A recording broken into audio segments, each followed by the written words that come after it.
नमस्कार, वंदे मातरम। दोस्तों, स्वागत है आप सबका सैनिक पाठशाला में। आज के इस वीडियो में दो बेहद अहम जानकारियां दोस्तों, अगर आपका बेसिक में परिवर्तन हो जाए तो आपका लिव इनकेसमेंट का पैसा भी बढ़ जाता है। उसका पूरा आगे लेटर के जरिए और बकायदा कैलकुलेशन के जरिए आपको समझाऊंगा। इसके साथ ही साथ एजीआई की तरफ से एक बेहद अहम लेटर जारी किया गया है। क्यों पेंशनर के घर वालों को, उनके बच्चों को एजीआई का एक्सटेंडेड इंश्योरेंस स्कीम का पैसा नहीं मिल पाता, क्या क्या गलतियां रह जाती हैं, या तो फिर किस तरीके से क्लेम करना है, उसका पूरा ब्यौरा दिया गया है।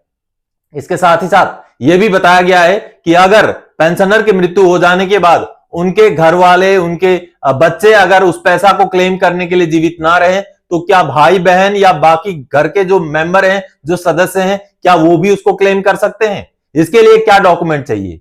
पूरा एजीआई का एक्सटेंडेड इंश्योरेंस स्कीम का कितना पैसा आपको लागू है, कब के रिटायरी हैं तो आपका पैसा वापस आ जाएगा, कब के रिटायरी हैं तो आपका पैसा रिफंड नहीं होगा, सारा डिटेल्स के साथ एक लेटर एजीआई की तरफ से जारी कर दिया गया है। अभी हाल फिलहाल का लेटर है, उस लेटर के जरिए पूरा डिटेल्स आपको समझाऊंगा दोस्तों। इसलिए यह वीडियो अहम है। एजीआई से जुड़ी हुई जानकारी और लीव इनकेसमेंट से जुड़ी हुई महत्वपूर्ण जानकारी के साथ यह वीडियो आगे बढ़ेगी दोस्तों। तो चलिए अब आगे बढ़ेंगे इस वीडियो में, लेकिन आगे बढ़ने से पहले हमेशा की तरह मेरा आप सबसे आग्रह है, अगर सैनिक पाठशाला चैनल का वीडियो आप पहली बार देख रहे हैं या अभी तक चैनल को सब्सक्राइब नहीं किया है तो चैनल के साथ जुड़े रहने के लिए, इसका हिस्सा बने रहने के लिए और आपसे जुड़ी हुई भरोसेमंद ऑथेंटिक जानकारियां पाते रहने के लिए चैनल को जरूर सब्सक्राइब करें दोस्तों। और साथ ही साथ अगर वीडियोज अच्छे लगे तो दोस्तों के साथ शेयर करें और वीडियोज को हाइप करना भी ना भूलें। चलिए अब आगे बढ़ते हैं दोस्तों। सबसे पहले जैसे आप देख पा रहे हैं, बेसिक बढ़ने से कैसे बढ़ जाता है लीव यानी छुट्टी का पैसा, समझे पूरा का पूरा कैलकुलेशन आसान तरीके से। जी हां, आगे मैं पूरा कैलकुलेशन आपको समझाऊंगा, आसान तरीके से समझाऊंगा। इससे पहले आपको एक लेटर दिखाना चाहूंगा, उसके आगे आपको एक एफएसए का कॉपी दिखाना चाहूंगा जिसमें आपको लिव इनकेसमेंट के बारे में थोड़ा सा समझाऊंगा, फिर आगे आपको मैं कैलकुलेशन समझाऊंगा। चलिए पहले लेटर देखते हैं दोस्तों। ये एक लेटर है जो कि रिकॉर्ड ऑफिस का लेटर है। आप देखिए रिकॉर्ड जैक रिफ का है और ये लेटर पीएओआर को भेजा है रिकॉर्ड ऑफिस ने। और इस लेटर में लीव इनकेसमेंट का बढ़ोतरी को लेकर के लेटर लिखा गया है, जिसमें रिकॉर्ड ऑफिस ने पीएओआर को यह बोला है कि इन पेंशनर को रिटायरमेंट आ जाने के बाद एमएससीपी मिला है, जिसकी वजह से उनका बेसिक में बढ़ोतरी हुआ है। तो उस बेसिक में बढ़ोतरी की वजह से उनका लीव इनकेसमेंट का पैसा भी बढ़ता है। तो आप छानबीन करें, चेक करें और उनको अगर वो पैसा का भुगतान नहीं किया है तो उसका भुगतान करें। इस तरीके से लिख करके रिकॉर्ड ऑफिस ने ये लेटर भेज दिया है। ये देखिए और भी जगहों पर इस लेटर को एड्रेस किया गया है। तो ये लेटर रिकॉर्ड ऑफिस द्वारा पीएओआर को भेजा गया है कि इन पेंशनर का लिव इनकेसमेंट का चेक करें। अब चलिए, ये तो हुआ लेटर। आगे मैं आपको लिव इनकेसमेंट का कैलकुलेशन समझाऊंगा, लेकिन उससे पहले आपको एक एफएसए के जरिए समझा दूं कि आपका कहां पर लिव इनकेसमेंट का एंट्री होता है। चलिए एफएसए देखते हैं। तो दोस्तों ये है एफएसए यानी कि फाइनल सेटलमेंट ऑफ अकाउंट जिसको कहते हैं। मई 2022 के ये रिटायरी का ये एफएसए है और ये देखिए ये उनका नाम है। अब देखिए ये जब रिटायर हुए थे तो इनका जो बेसिक पे था, सर्विस के दौरान का बेसिक पे रिटायरमेंट के टाइम का 38,100 रुपए था। ठीक है, अब ये 38,100 रुपए में मई 2022 में रिटायर हुए हैं। और अगर मई 2022 का आप डीए का परसेंटेज देखेंगे तो 34% था उस टाइम में। आप इंटरनेट में चेक कर सकते हैं, 34% डीए के हिसाब से ये रिटायर हुए थे। अब ये एफएसए में दोस्तों बहुत सारा एंट्री होता है। एफएसए में आपका जितना भी लेखा जोखा, जो रिटायरमेंट के टाइम में आपको ट्रांसफर ग्रांट मिलना है, सीईए मिलना है, हर चीज का एंट्री होता है। इसलिए एफएसए बहुत महत्वपूर्ण डॉक्यूमेंट है। आपके पास नहीं है तो रिकॉर्ड ऑफिस से जरूर मंगवा लीजिएगा। चलिए ये रहा एफएसए इनका। ये देखिए एफएसए में क्या क्या चीजें हैं, ये देखिए क्या क्या ग्रांट हुआ, क्या क्या सीज हुआ, ये सारा चीज यहां पर है। अब देखिए अब एफएसए में जो लिव इनकेसमेंट का एंट्री है वो कहां पर है और किस हिसाब से उनको मिला है वो आगे आपको समझाऊंगा। कैलकुलेशन भी आपको समझाऊंगा दोस्तों। देखिए अब इनको ये जो आप देख पा रहे हैं एनकफिन, ENCFIN यानी कि इनकेसमेंट फाइनल, इनकेसमेंट फाइनल का इनका 31 मई 2022 रिटायरमेंट के डेट का जो है कितना दिन का था, 189 डेज का। 189 डेज का इनका इनकेसमेंट का पैसा कितना बना था, लिव इनकेसमेंट का 3,21,640 रुपए। चलिए अब 3,21,640 रुपए किस तरीके से बना वो समझेंगे। उसके आगे मैंने जो थोड़ी देर पहले आपको लेटर दिखाया था रिकॉर्ड ऑफिस का, उस रिकॉर्ड ऑफिस के लेटर के हिसाब से अगर अगला इंक्रीमेंट के हिसाब से हम कैलकुलेशन करें तो कैसे डिफरेंस बनता है और कौन सा पैसा पेंशनर को लागू है वो भी आगे समझाऊंगा। तो अभी आपने एफएसए का कॉपी देख लिया, आपने समझ लिया कि किस तरीके से इनका लिव इनकेसमेंट का, आप ये याद रखिएगा 3,21,640 रुपए और 199 दिन का इनको लिव इनकेसमेंट का पैसा मिला है। चलिए अब बोर्ड पे समझते हैं इसका कैलकुलेशन दोस्तों। अब चलिए दोस्तों मैं आपको कैलकुलेशन समझाता हूं। ये वाला टेबल आप देख पा रहे हैं, आपने अभी अभी देखा एफएसए में उनका जो बेसिक था वो था 38,100 रुपए और उस टाइम में डीए 34% था और उनका लिव जो इनकेसमेंट था 179 दिन का था और उनको लिव इनकेसमेंट का पैसा मिला था 3,21,640 रुपए। अब आपको समझाता हूं कि लिव इनकेसमेंट का फॉर्मूला क्या होता है। लिव इनकेसमेंट का फॉर्मूला इस तरीके से होता है कि उनका जो बेसिक है ये बेसिक आएगा, यानी कि बेसिक पे सर्विस के दौरान का प्लस डीए, उस टाइम में कितना डीए का परसेंटेज है वो आएगा, उसको फिर दोस्तों 30 से डिवाइड किया जाएगा। महीने में 30 दिन होते हैं इसलिए 30 से डिवाइड किया जाएगा into number of days. Number of days यानी कि कितने दिन का इनकेसमेंट है, ठीक है। अब इनके केस में क्या था, 38,100 हो गया प्लस अब डीए 38,100 पर डीए अगर 34% निकालेंगे दोस्तों तो 12,954 बनता है, 12,954, ठीक है। इसके ऊपर हमने 34% डीए निकाला 12,954 रुपए, जिसको 30 से भाग करेंगे इंटू कितने दिन का इनकेसमेंट है 189 डेज का, 189 डेज। तो ये कितना बनता है दोस्तों, ये बनेगा 51,054 डिवाइडेड बाय 30 इंटू 189। आगे जाके कितना बनेगा 1701.8 इंटू 189। अगर इसको आप करेंगे तो ये बन जाएगा 321,640.2, यानी कि 3,21,640 रुपए हूबहू वही उनको लिव इनकेसमेंट के तौर पे मिला। आपने थोड़ी देर पहले एफएसए में देखा था। अब जैसे ही इनका अगर बेसिक पे में परिवर्तन हो जाए, चाहे एमएससीपी मिले, चाहे एंट्री लेवल पे की वजह से बेसिक पे बढ़े, चाहे किसी और वजह से बेसिक पे बढ़े, बेसिक पे की बात कर रहा हूं, पेंशन की बात नहीं कर रहा हूं। उनका बेसिक पे 38,100 था, उनका मान लीजिए एमएससीपी ग्रांट होने की वजह से उनका बेसिक पे बन जाता है 39,200, ठीक है। अब किस तरीके से परिवर्तन हुआ, परिवर्तन तो हो गया, आप देख पा रहे हैं। अब परिवर्तन कैसे हुआ, यहां पर 39,200 और 39,200 का कितना परसेंट, 34% डीए 13,328 रुपए प्लस 13,328 रुपए डिवाइडेड बाय 30 इंटू 189, ठीक है। कैलकुलेशन वही है, कोई डिफरेंस नहीं है। तो इसका हो जाएगा 52,8 डिवाइडेड बाय 30 इंटू 189 और हो जाएगा 1750.94 इंटू 189 और ये आखिर में जाके बन जाएगा 330,928, यानी कि 3,30,928 रुपए। जैसे ही बेसिक बढ़ गया, लिव इनकेसमेंट का पैसा जो उनको मिला था ये वाला 3,21,640 से 3,30,928 बन गया। देखिए अब ये जो डिफरेंस है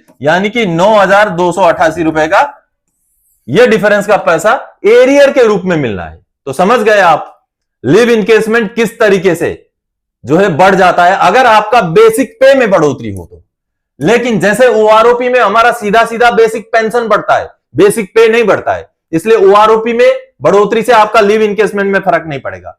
इसीलिए कभी भी आपका एमएससीपी लागू हो जाए, आपका एंट्री लेवल पे की वजह से बेसिक पे बढ़ जाए, आपका ओपीटी फिक्स की वजह से बेसिक पे बढ़ जाए, आपका सीनियर जूनियर का केस चल रहा था, स्टेपिंग अप केस आपका एडजस्ट हो गया, उसकी वजह से बेसिक पे बढ़ जाए, मतलब कहने का मतलब है किसी भी रीजन से अगर आपका बेसिक पे बढ़ जाता है तो आपका लिव इनकेसमेंट में इस तरीके से बढ़ोतरी आपको एरियर के रूप में मिलना लागू है। चलिए दोस्तों अब अगली जानकारी की ओर आगे बढ़ते हैं और अगली जानकारी है एजीआई से जुड़ी हुई। एजीआई का एक्सटेंडेड इंश्योरेंस स्कीम का ए टू जेड समझें, कैसे लागू है, कितना लागू है, कौन कौन क्लेम कर सकता है और क्या क्या डॉक्यूमेंट चाहिए क्लेम करने के लिए। जी हां दोस्तों, चलिए इसका पूरा डिटेल्स के साथ एक लेटर जारी किया है, उस लेटर को देखेंगे। आगे आपको एजीआई का जो बॉन्ड है उसको भी दिखा के समझाऊंगा। तो सबसे पहले लेटर देखते हैं।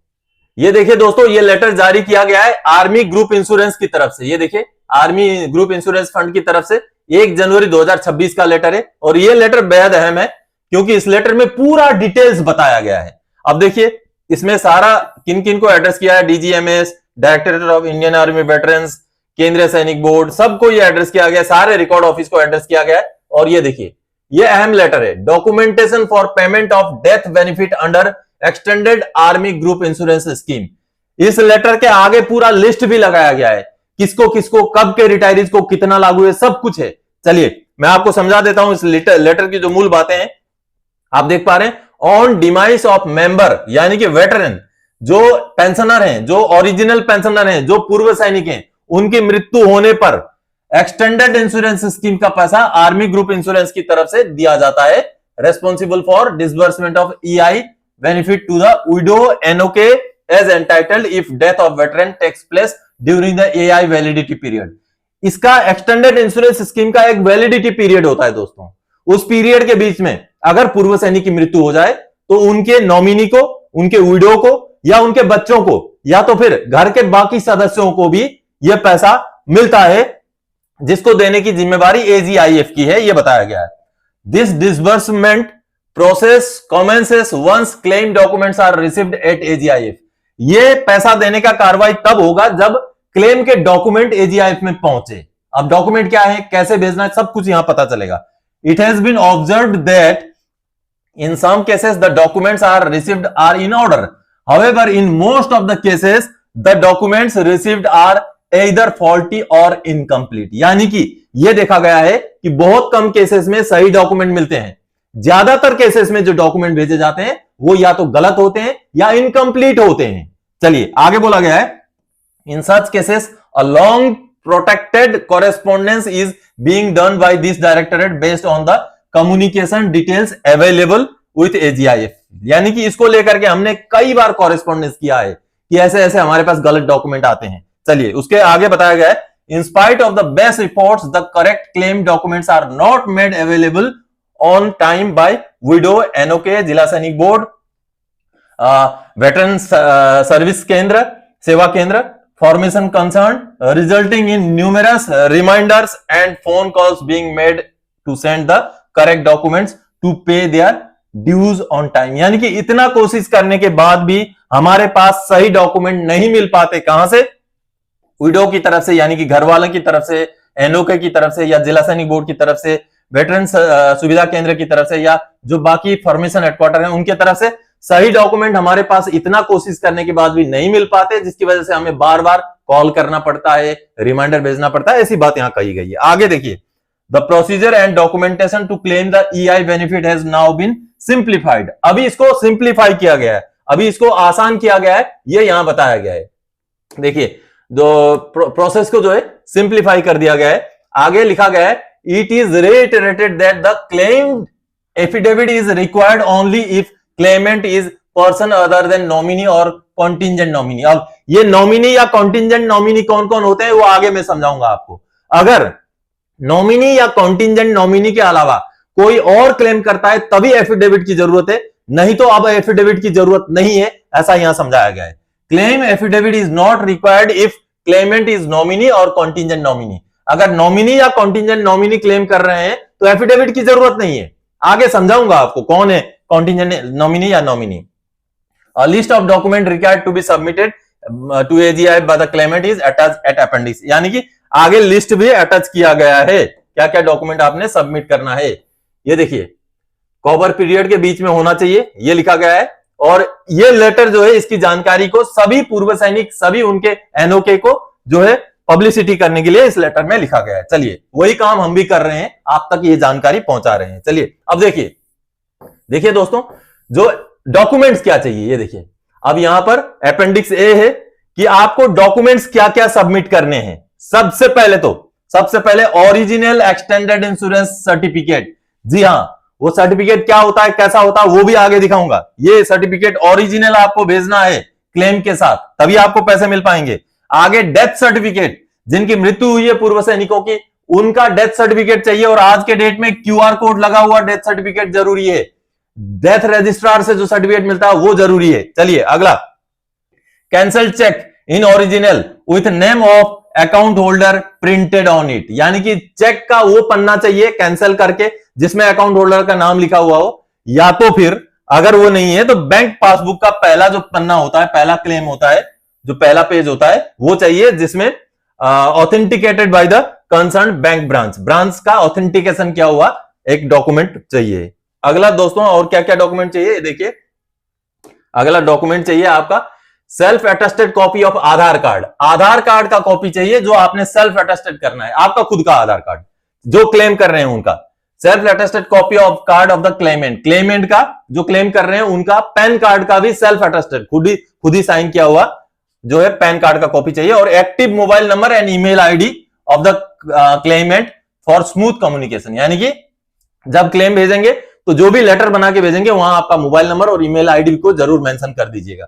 इतने सारे डॉक्यूमेंट चाहिए। और अगर क्लेम जो कॉन्टिंजेंट नॉमिनी या नॉमिनी नहीं कर रहे हैं, अगले डॉक्यूमेंट में समझाऊंगा कौन कौन होते हैं कॉन्टिंजेंट नॉमिनी और नॉमिनी, तो घर वाले अगर कर रहे हैं तो उनके लिए फिर एफिडेविट चाहिए। देखिए डेथ सर्टिफिकेट, नॉमिनी या कॉन्टिंजेंट नॉमिनी का डेथ सर्टिफिकेट चाहिए, उसके बाद चाहिए फॉर्मेट अटैच किया गया है उस फॉर्मेट के हिसाब से एक एफिडेविट चाहिए। चलिए अब आगे बढ़ते हैं। ये तो रहे डॉक्यूमेंट्स क्या क्या चाहिए, इसके अलावा भी ये जो स्टैंडर्ड ये गाइडलाइन है उसको आप वीडियो को पॉज करके समझ सकते हैं। चलिए ये रहा, अब पूरा ये लिस्ट है दोस्तों। अब ये लिस्ट है कि एक्सटेंडेड इंश्योरेंस स्कीम का फायदा कब कब कितना कितना किस टाइम के रिटायरी को लागू है, कितना पीरियड तक उनका इंश्योरेंस का कवरेज है, वो पूरा चीज आप लिस्ट देख पा रहे हैं। एग्जाम्पल के तौर पे आपको मिसाल के तौर पे समझा देता हूं।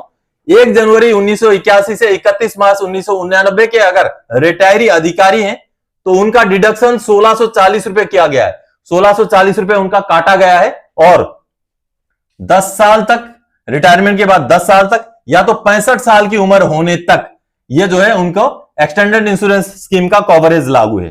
ठीक है। और अगर जेसीओ जो आ रहे हैं 1 अप्रैल 1981 से 31 मार्च 1989 के बीच के रिटायरी, तो उनसे काटा गया 580 रुपए, और ये नॉन रिफंडेबल है, ये रिफंड नहीं होगा। एक बार ये पीरियड निकल गया तो वो रिफंड नहीं होगा, फिरता नहीं आएगा।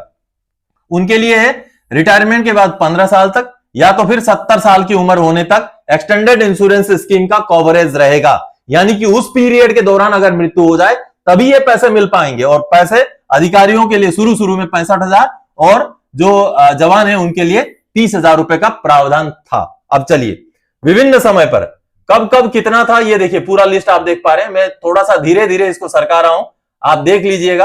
आप कब के रिटायरी हैं उसी हिसाब से आप यहां पर चेक कर सकते हैं और इसको नोट करके भी रख सकते हैं। ये देखिए अब मैं धीरे धीरे सरका रहा हूं और लेटेस्ट अभी का क्या रेट है वो मैं आपको समझा दूंगा। ये लास्ट वाला देखिए, अभी वाला जो रेट है वो समझ लेते हैं। देखिए 1 अप्रैल 2025 ऑनवर्ड्स, यानी कि 1 अप्रैल 2025 के बाद ये रेट क्या हो गया है, अधिकारियों से काटा जाता है रिटायरमेंट के टाइम में 2,75,000, जेसीओ ओआर से काटा जाता है 1,20,000।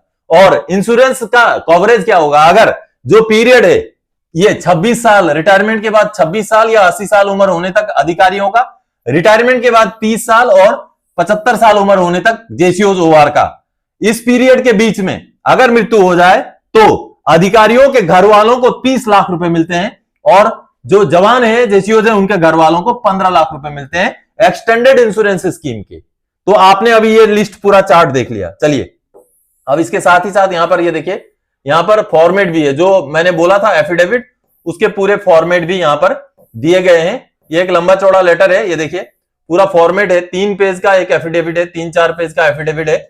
इसके पूरे फॉर्मेट यहां पर आपको दिखाई दे रहा है। लेकिन ये फॉर्मेट, ये एफिडेविट की जरूरत तभी पड़ेगी जब जो क्लेम करने वाले नॉमिनी या कॉन्टिंजेंट नॉमिनी ना हो तब। अब चलिए मैं आपको एक्सटेंडेड इंश्योरेंस स्कीम का जो सर्टिफिकेट है, एक सर्टिफिकेट दिखा के आपको समझाऊंगा कि आखिर नॉमिनी या कॉन्टिंजेंट नॉमिनी कौन होते हैं और उस सर्टिफिकेट में जो महत्वपूर्ण चीजें हैं वो होती क्या है वो देखते हैं। चलिए तो दोस्तों एजीआई का एक्सटेंडेड इंश्योरेंस स्कीम का ये है सर्टिफिकेट। आप देखिए ये एक ऐसे पेंशनर हैं जो कि 31 मार्च 2002 को रिटायर हुए थे। अब देखिए, और इनका डेट ऑफ बर्थ 1962 था। तो आप देखिए इनका जो valid period of extended insurance scheme, अब उनका इंश्योरेंस का जो पीरियड है वो 1 अप्रैल 2002 से लेकर के 31 मार्च 2022 तक है। अगर इन पेंशनर की मृत्यु भगवान ना करे अगर इस पीरियड के बीच में हो जाए तब जाकर के उनको ये पैसे मिलेंगे। जी हां, और जो पैसे उस टाइम में काटे गए थे 6,800 रुपए काटे गए थे, ये देखिए 6,800 रुपए उसके उनके काटे गए थे रिटायरमेंट के टाइम में, और उनका इंश्योरेंस कितने का था, देखिए 1.5 लाख रुपए का इंश्योरेंस था। अगर इस बीच में इन पेंशनर की मृत्यु हो तो घर वालों को 1.5 लाख रुपए उनको मिलेंगे, लेकिन वो डॉक्यूमेंट जब भेजेंगे तब मिलेंगे। अब देखिए, अब नॉमिनी और कॉन्टिंजेंट नॉमिनी क्या है, यहां से आपको पता चलेगा। जो लेटर में लिखा था कि नॉमिनी और कॉन्टिंजेंट नॉमिनी अगर क्लेम करें तो एफिडेविट की जरूरत नहीं, उनके अलावा उनके घर वाले क्लेम करें तभी एफिडेविट और नॉमिनी और कॉन्टिंजेंट नॉमिनी की डेथ सर्टिफिकेट की जरूरत है। चलिए, अब नॉमिनी कौन है? नॉमिनी तो सीधा सीधा ये देखिए, नॉमिनी विथ रिलेशनशिप। अमूमन नॉमिनी या तो वाइफ या तो माताजी, अगर अनमेरिड है तो माताजी, वही होते हैं नॉमिनी, यहां पर डिटेल्स लिखा रहता है। और कॉन्टिंजेंट नॉमिनी जो होते हैं वो जनरली जो बच्चे होते हैं वो कॉन्टिंजेंट नॉमिनी होते हैं। तो बच्चे या वाइफ जिनका नाम यहां पर नॉमिनी या कॉन्टिंजेंट नॉमिनी में लिखा हुआ है, वो अगर क्लेम करे तो उसके लिए क्या डॉक्यूमेंट चाहिए मैंने बता दिया आपको, लेटर दिखा के। लेकिन अगर ये भी अवेलेबल नहीं है लेने के लिए, इस इंश्योरेंस स्कीम का पैसा लेने के लिए, तो बाकी जो घर वाले हैं जैसे भाई बहन हो, माता पिता हो, और कोई अगर क्लेम करना चाहे तो एडिशनली डॉक्यूमेंट क्या चाहिए, नॉमिनी कॉन्टिंजेंट नॉमिनी का डेथ सर्टिफिकेट, और साथ ही साथ जो एफिडेविट का फॉर्मेट दिखाया वो वाला एफिडेविट भी लगा के भेजना पड़ेगा दोस्तों। तो दोस्तों, आज के इस वीडियो में लिव इनकेसमेंट और एजीआई से जुड़ी हुई इन्हीं महत्वपूर्ण जानकारियों को लेकर आया था। आने वाले समय में और कोई जानकारीदायक आपसे सरोकार रखने वाला विषय लेकर मैं फिर से हाजिर हो जाऊंगा। तब तक के लिए जय हिंद दोस्तों।